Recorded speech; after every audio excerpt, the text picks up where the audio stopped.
Hello, on se retrouve pour aujourd'hui aborder la création des circuits sur format Pulse.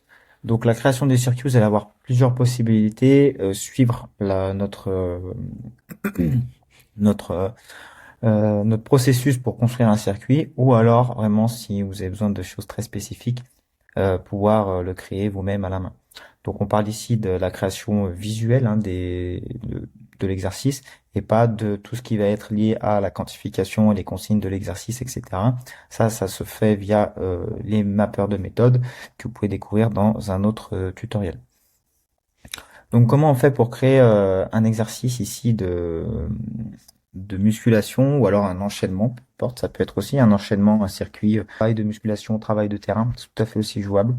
Et ben simplement, vous allez venir ici donc choisir donc les exercices que vous souhaitez faire enchaîner.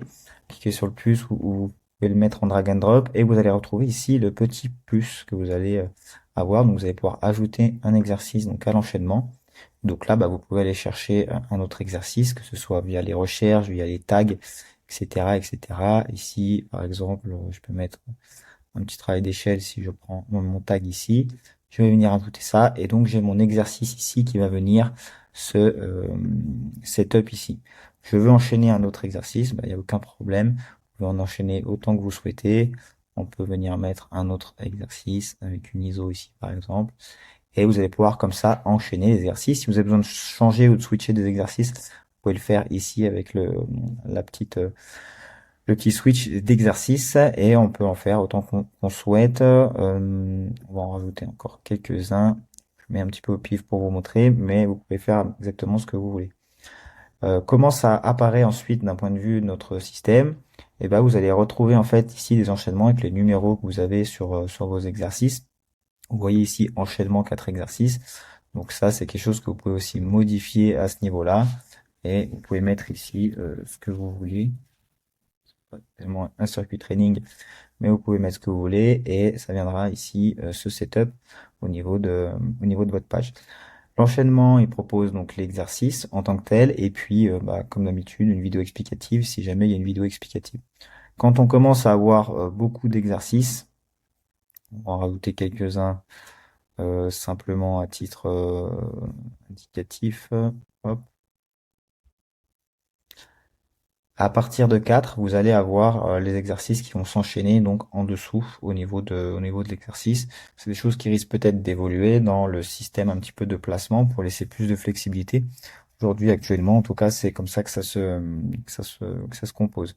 Ensuite, si vous voulez revenir à quelque chose de sur 4 lignes, par exemple ici, et venir mettre des méthodes, bah, vous pouvez le faire ici à l'intérieur. Si on va ici, par exemple, dans l'endurance de force et le circuit training, vous allez pouvoir venir mettre un petit peu l'ensemble de vos éléments que vous souhaitez. Si jamais il n'y a pas les mappeurs qui sont disponibles ou qui ne vous vont pas, vous pouvez par exemple mettre des consignes ou des charges spécifiques sur l'ensemble des exercices, d'accord, de manière différente. Vous pouvez aller dans vos mappeurs personnalisés et créer vos propres mappeurs pour avoir les propres charges, les propres consignes en fonction des exercices à l'intérieur du circuit. Donc ça, c'est une autre vidéo dans les mappeurs customisés et je vous montrerai ça dans une autre vidéo. Dès que vous avez sélectionné votre méthode, bah, c'est exactement la même disposition que sur d'autres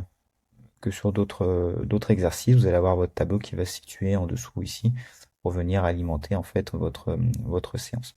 Donc voilà la première possibilité de créer des circuits.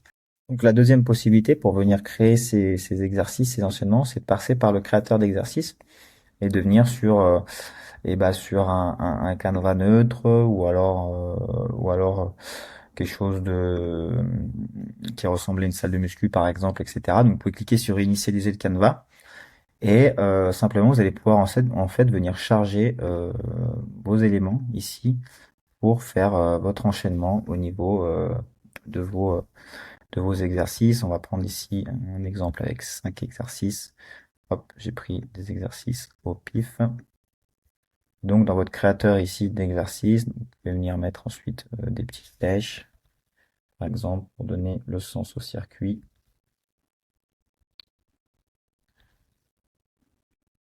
Hop, tac.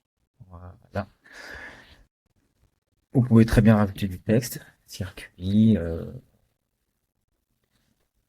travail, par exemple, etc., etc. Et vous allez pouvoir donc enregistrer en fait cette image au niveau de votre exercice pour pouvoir l'utiliser ensuite dans votre système.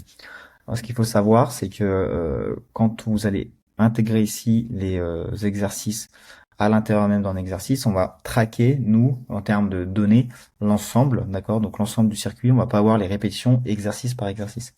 Donc ça, c'est une limite qui fait que mieux vaut utiliser notre créateur d'enchaînement que vous avez vu juste avant, parce que celui-là permet de traquer toutes les données à l'intérieur de votre travail.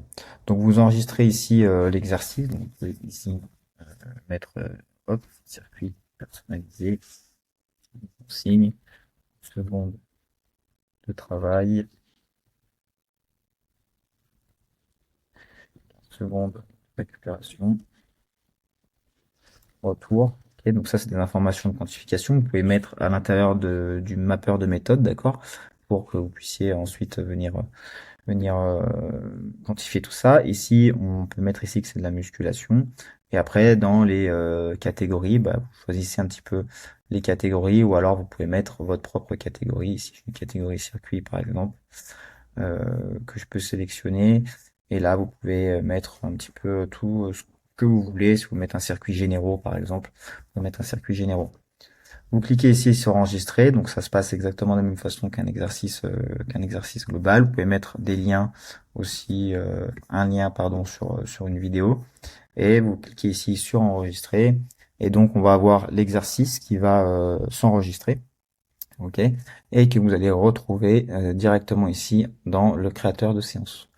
Donc si vous allez ensuite dans mes créations, vous allez tomber ici sur circuit. Donc là on a notre circuit personnalisé qu'on vient de créer.